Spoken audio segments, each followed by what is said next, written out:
ನೋಡಿ ಎಷ್ಟು ಚೆನ್ನಾಗಿ ಕಾಣ್ತಿದೆ ಅಲ್ವಾ. ನಾನಿವತ್ತು ಚಪಾತಿಯಲ್ಲಿ ಉಪ್ಪಿಟ್ಟು ಮಾಡ್ತೀನಿ. ನೆನ್ನೆ ಚಪಾತಿ ಮಾಡಿದ್ದೆ, ಒಂದು 4 ಚಪಾತಿ ಇತ್ತು.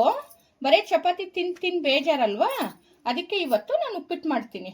ಉಪ್ಪಿಟ್ಟು ಮಾಡೋದು ಹೆಂಗಪ್ಪ ಅಂದರೆ, ಇದನ್ನು ಫಸ್ಟು ಮುರ್ಕೊಂಡು ಕ್ಲೀನಾಗಿ ಸಣ್ಣ ಪೀಸ್ ಮಾಡಿಕೊಂಡು ಮಿಕ್ಸಿ ಜಾರಿಗೆ ಹಾಕ್ಕೊಳ್ತೀನಿ. ಮಿಕ್ಸಿ ಜಾರಿಗೆ ಹಾಕ್ಬಿಟ್ಟು ನಾನು ಪೌಡ್ರ್ ಮಾಡ್ಕೊಳ್ತೀನಿ.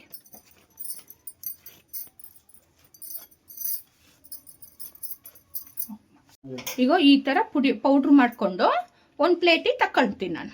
ಈಗ ನೆಕ್ಸ್ಟು 2 ಸ್ಪೂನ್ ಎಣ್ಣೆ ಹಾಕ್ತೀನಿ ನಾನು. ಎಣ್ಣೆ ಕಾಯ್ತಿದ್ದಾಗ ಸ್ವಲ್ಪ ಎಣ್ಣೆ ಬಿಸಿ ಆಗಲಿ.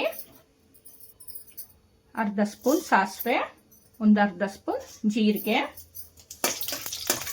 ಸ್ಪೂನ್ ಕಡಲೆಬೇಳೆ. ಖಾರಕ್ಕೆ ನಿಮಗೆ ಖಾರಕ್ಕೆ ಎಷ್ಟು ಬೇಕೋ ಅಷ್ಟು ಮೆಣಸಿನ್ಕಾಯಿ ಹಾಕ್ಕೊಳ್ಳಿ. ನಾನು 1-2 ಮಾಡಿ ಮೆಣಸಿನ್ಕಾಯಿ ಹಾಕ್ಕೊಂಡಿನಿ. ನಿಮ್ಮದು ಕ್ವಾಂಟಿಟಿ ನೋಡಿಕೊಂಡು ನೀವು ಮೆಣಸಿನ್ಕಾಯಿ ಹಾಕ್ಕೊಳ್ಳಿ. ನಾನಿಲ್ಲಿ ಕ್ಯಾರೆಟ್ ಹಾಕ್ತಾ ಇದ್ದೀನಿ. ಸ್ವಲ್ಪ ಕ್ಯಾರೆಟು, ಸ್ವಲ್ಪ ಎಲೆಕೋಸು, ಸ್ವಲ್ಪ ಕ್ಯಾಪ್ಸಿಕಮ್ ಹಾಕ್ತಾ ಇದ್ದೀನಿ.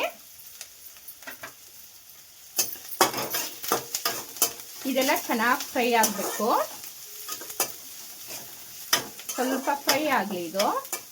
ಹಾಗೆ ಒಂದು ಸ್ವಲ್ಪ ಈರುಳ್ಳಿನೂ ಹಾಕ್ಬಿಡ್ತೀನಿ. ಚಪಾತಿಗೆ ನಾವು ಆಲ್ರೆಡಿ ಉಪ್ಪು ಹಾಕ್ಬಿಟ್ಟಿರ್ತೀವಿ. ತರಕಾರಿಗೋಸ್ಕರ ಸ್ವಲ್ಪ 1 ಪಿಂಚ್ ಉಪ್ಪು ಹಾಕ್ತೀನಿ ನಾನು. ನೋಡ್ಬಿಟ್ಟು ಹಾಕ್ಕೊಳ್ಳಿ ಉಪ್ಪು. ಸ್ವಲ್ಪ ಅರ್ಧ ಸ್ಪೂನು ಅರಿಶಿನ ಹಾಕ್ತೀನಿ. ಕ್ಯಾರೆಟು, ಕ್ಯಾಬೇಜು, ಕ್ಯಾಪ್ಸಿಕಮ್ಮು ಸ್ವಲ್ಪ ಮೆತ್ತಗಾದ್ಮೇಲೆ ಒಂದು ಟೊಮಟೊ ಹಣ್ಣು ಕಟ್ ಮಾಡಿ ಇಟ್ಕೊಂಡಿದ್ದೆ, ಒಂದು ಟೊಮಟೊ ಹಣ್ಣು ಹಾಕ್ತೀನಿ.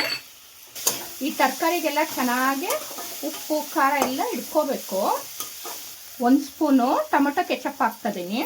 ಈಗ 1 ಸ್ಪೂನು ರಸಂ ಪೌಡರ್ ಹಾಕ್ತಿದ್ದೀನಿ. ಇದೆಲ್ಲ ತರಕಾರಿ ಇವಾಗ ಮೆತ್ತಗಾಯಿತು. ಈಗ ನೋಡಿ ತರಕಾರಿ ಎಲ್ಲ ಚೆನ್ನಾಗಿ ಬೆಂದಿದೆ. ಇವಾಗ ಇದನ್ನ ಹಾಕ್ಬಿಟ್ಟು ನಾನು ಮಿಕ್ಸ್ ಮಾಡ್ತೀನಿ.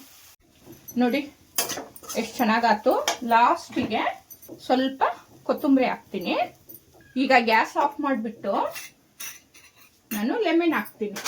ಆಲ್ರೆಡಿ ಟೊಮೆಟೊ ಸಾಸ್ ಹಾಕಿದ್ದೀನಿ, ಟೊಮೆಟೊ ಹಣ್ಣು ಹಾಕಿದ್ದೀನಿ, ಸ್ವಲ್ಪ 1 ಪಿಂಚ್ ಲೆಮನ್. ಈಗ ಸರ್ವ್ ಮಾಡೋಣ. ನೋಡಿ ಎಷ್ಟು ಚೆನ್ನಾಗಿ ಕಾಣ್ತಿದೆ ಅಲ್ವಾ. ಈಸಿಯಾಗಿ ಮಾಡ್ಕೋಬಹುದು.